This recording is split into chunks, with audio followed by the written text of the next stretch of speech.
स्वस्ति नो बृहस्पति ददातु यजमानस्य वारितलगं कुर्यात् नेत्रदस्तं समर्पयामि ओम केशवाय नमः ओम नारायण माधवाय नमः गोविंदाय नमः दुर्गन्नमः मनमः त्रिधर्मं ऋषिकेशाय नमः पद्मनाभाय नमः निधर्मं पुरुषोत्तम आदुजन्म नरसिंह उपेन्द्रन मार्यन मंत्रिकृष्ण देवताभ्यो नमो नमः आदित्यादि नमो देवताभ्यो नमो नमः श्री भागेश्वर देवताभ्यो नमो नमः शुद्धोदस्नं समर्पयामि पाद्यपाद्यं समर्पयामि अर्घ्यं समर्पयामि शुद्धोदस्नं समर्पयामि पंचामृतस्नानं समर्पयामि ओम रुद्र देवताभ्यो नमो नमः शुद्धोदस्नं समर्पयामि ओम रुद्रदेवताभ्यो नमः भस्मदानं समर्पयामि गन्धाक्षतपुष्पं समर्पयामि ऋतुकालपुष्पं समर्पयामि मासोत्तमे मासपुष्पं समर्पयामि बिल्वपत्रस्थापितं समर्पयामि ओम त्र्यंबकं सुगन्धिपुष्पवर्धनं उर्वारुकमुत्तिक्षीयम् अवृतात् ओम रुद्र भगवान की जय महानैवेद्यं समर्पयामि ओम प्राणाय स्वाहा व्यानाय स्वाहा उदानाय स्वाहा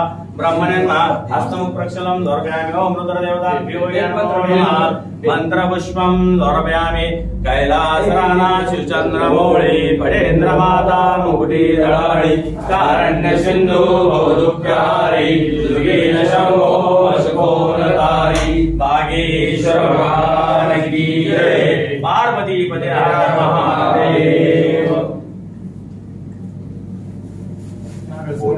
शंभो महायुतीचा घड्याळ या चिन्हावर उमेदवार म्हणून आपल्या घरच्या लोकांना भेटण्यासाठी आलो। वारुळवाडी हे बेंके परिवाराचं एक घर आहे आणि पवित्र अशा भागेश्वर मंदिरामध्ये या देवाचा भगवंताचा आशीर्वाद घेण्यासाठी मी इथं आलो। प्रचार तसा संपूर्ण तालुक्यामध्ये झालेला आहे, पण घरच्या लोकांना मी आज फक्त भेटण्यासाठी आलो। तुम्ही माझ्यावर प्रेम करता हे मला माहीत आहे। माझ्या समेत आलेले जुन्नर नगरपालिकेचे नगरसेवक जमीरभाई कागदी, उपस्थित वारुळवाडीमध्ये सर्व ज्येष्ठ श्रेष्ठ नेते मंडळी, सर्व जाती धर्मातले माझे बंधू, माझ्या सगळ्या लाडक्या बहिणी आणि पत्रकार, आज वारुळवाडीमध्ये प्रामाणिकपणे मला जी काही सेवा करता येईल ते सेवा करण्याचं काम मी केलेलं आहे. हे गाव वल्लभशेठ बेनके साहेब त्यांच्या सामाजिक जीवनाची सुरुवात जेव्हा झाली तेव्हा या गावापासून झाली होती. त्याचा उल्लेख पण अजितदादांनी जेव्हा MD नानाकडे आले होते जेवणासाठी तेव्हा तिथं उल्लेख त्याचा झाला आणि ती नाळा मी कधी तुटून देणार नाही. आणि त्या प्रकारचं प्रेम ह्या गावाने कायम बेनके परिवाराच्या पाठीमागे उभं केलेलं आहे. तशाच प्रकारचं प्रेम या निवडणुकीच्या माध्यमातून तुम्ही उभं करण्यासाठी सज्ज आहात आणि तुम्ही अनेकांनी ती भावना व्यक्त करून दाखवली, त्याबद्दल मी तुमचा मनपूर्वक आभार मानतो. आपलं गाव हे शेतीप्रधान आहे, शैक्षणिक संकुल आहे, गावाचा विस्तार झपाट्याने होतोय, गावात अनेक लोक बाहेरचे राहायला आलेले आहेत, या गावात अनेक स्कीम बिल्डिंग असे निर्माण होत चाललेले आहेत. कृषी उत्पन्न बाजार समितीचं 1 नंबरचा आवार आपल्या गावात आहे. आणि असं गाव जेव्हा वाढीस होतं तेव्हा एक गोष्ट आपल्या गावाला लागते ती म्हणजे पाणी. आणि ते पाणी पुरवण्याचं काम सगळं डिंबेडाव्या कालव्यातून आहे. आणि खालची जी लोक आहेत म्हणजे कर्जत करमाळा तिकडचे, त्यांचा असं डाव चाललाय की डिंबा डावा कालवाच बंद पडायचा. आणि डिंबा डावा कालवा जर बंद पडला तर आपल्याला पाणी कुठून राहणार? एवढी नागरिक वस्ती वाढली त्याला राहणार नाही, ते शैक्षणिक संकुल राहणार नाही, व्यापारपेठ बाजारपेठेत राहणार नाही, आपल्या शेतीला राहणार नाही आणि घरगुती वापरासाठी पण दुष्काळाची परिस्थिती होईल. म्हणून या पाण्याचं जतन करायचं.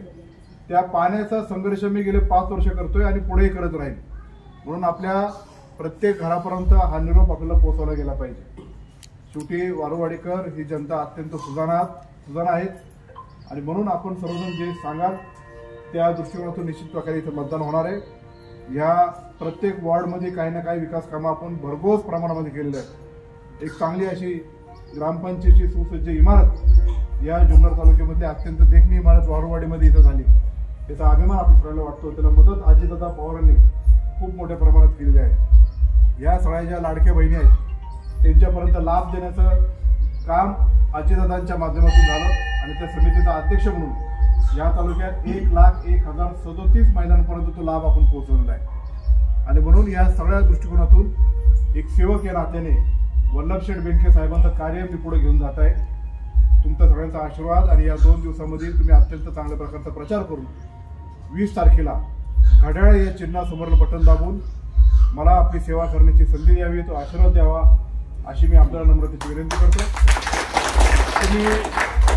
तुम्ही सर्वांनी जे माझं स्वागत केलं त्याच्याबद्दल आभार तर मानतोच, पण तुमच्या मनात जो माणूस आहे या रस्त्याच्या बाबतीत तुम्ही जो उल्लेख केला, ठाकरवाडीच्या बाबतीत आपल्याला जो काय भविष्यात अजून विकास करायचा आहे, अजूनही जे सुखसुविधा पुरवायच्या आहेत ते आपण टप्प्याटप्प्याने ते सगळे पुढच्या पंचवार्षिकमध्ये पूर्ण केल्याशिवाय राहणार नाही एवढं या निमित्ताने सांगतो. आणि तुमचे सगळ्यांचे एकाचं नाव घेतलं तर दुसरं आहे म्हणून सगळेच तुम्ही सगळेजण आमच्या कुटुंबातले सदस्य मी तुमचे सगळ्यांचेच मनपूर्वक आभार मानतो आणि थांबतो. धन्यवाद.